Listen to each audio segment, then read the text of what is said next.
Students, our CD lab experiment number 4, maximum power transfer theorem.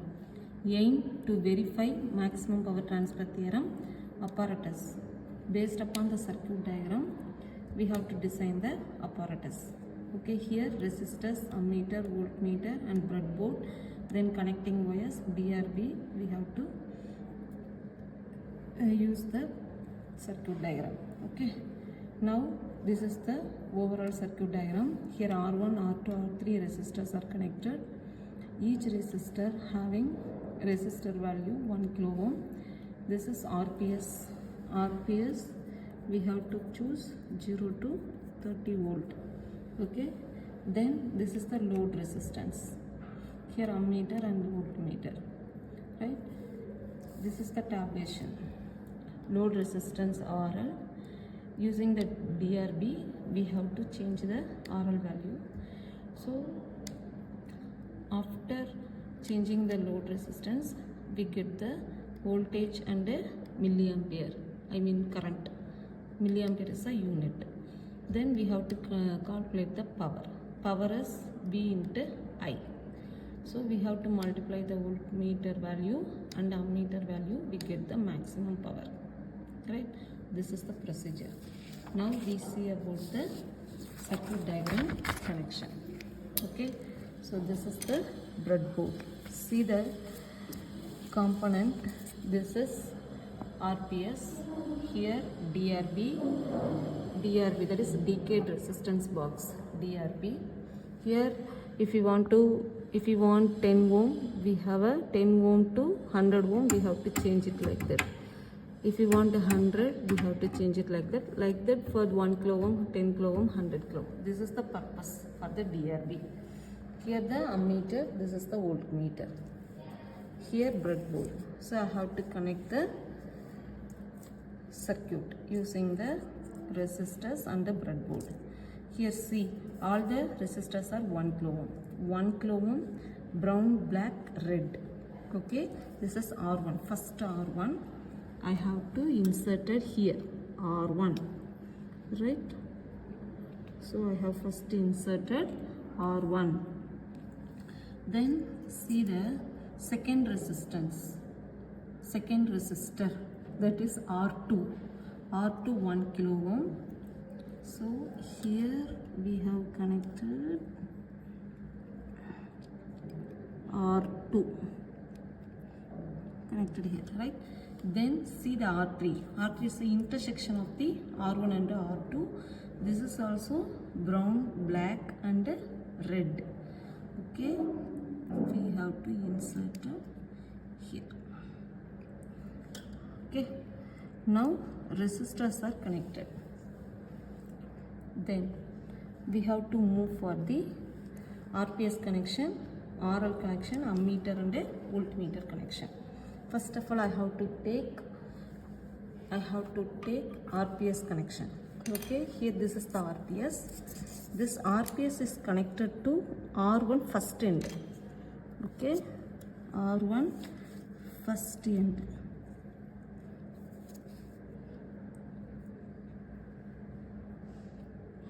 Right, see, this is RPS. This is the positive. I have to connect it here, RPS positive. Then RPS negative connected to the R3 second end. This is RPS negative. This is R3 end. I have to give the connection here, R3 second end.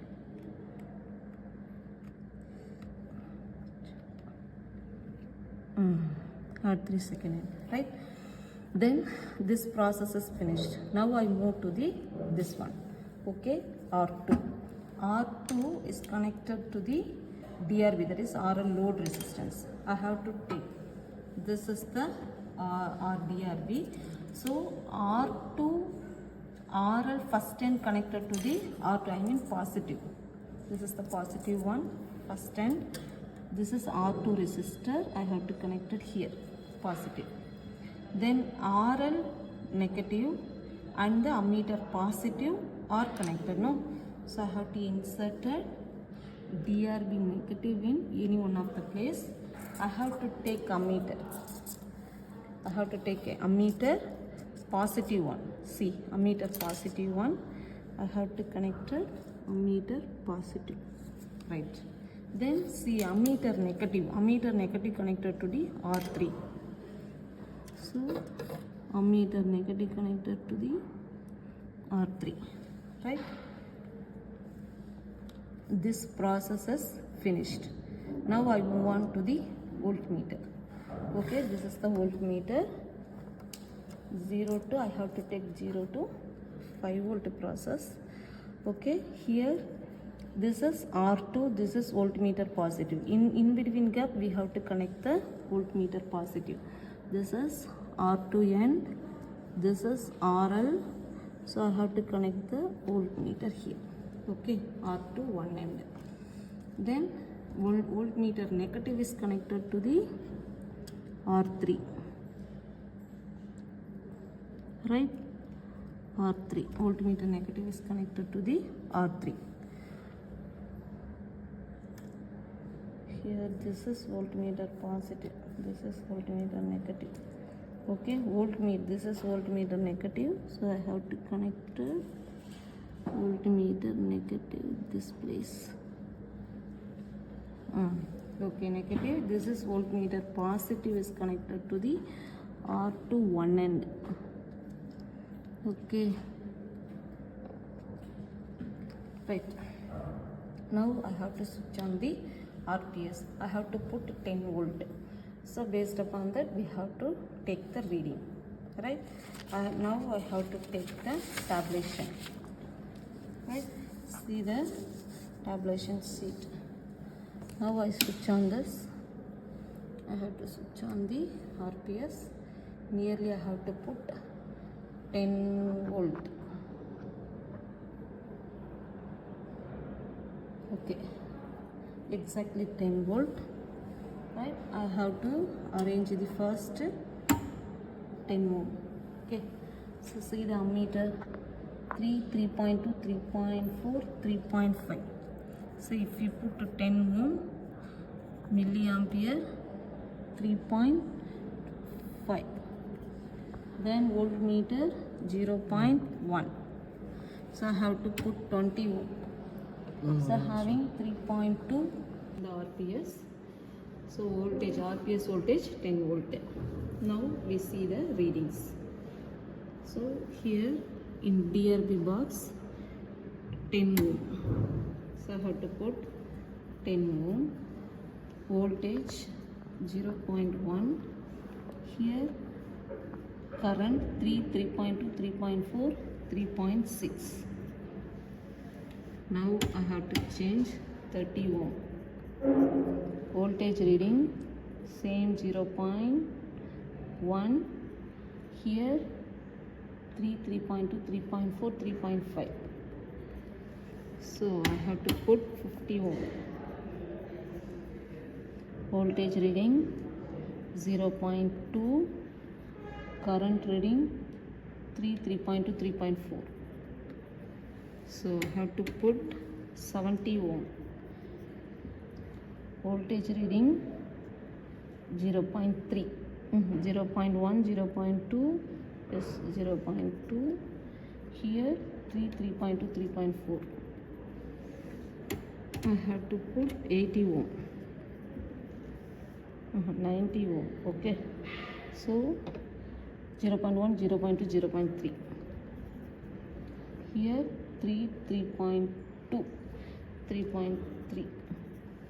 So finally I have to put 100 ohm. 100 ohm we get 0.1, 0.2, 0.3. Here 3, 3.2, 3.3. So now I have to move for the 100 ohm DRB box value. Here 0, 100 ohm already we know. Now we have to put 200 ohm. Okay, 200 ohm. So voltage value 0.1, 2, 3, 4, 0.5, 0.6. Ammeter reading 3.1. Now I have to change 400 ohm. Voltage value 1. Here 2.2, 2.4, 2.6, 2.8. Here voltage value 1, ammeter value 2.8. Now I have to change 600. Voltage value 1, 1.1, 1.2, 1.3, 1.4. Ammeter reading 2, 2.2, 2.4, 2.5. 700 ohm. 700 ohm. 1, 1.1, 1.2, 3, 1.4, 1.5. Here 2.2, 2.4. 900. Here 1.7. Here 2.1. Finally 1000 ohm. Having 1.8. Here exactly 2. So if you multiply the voltage and current, we have to find out the maximum power value. Thank you, students.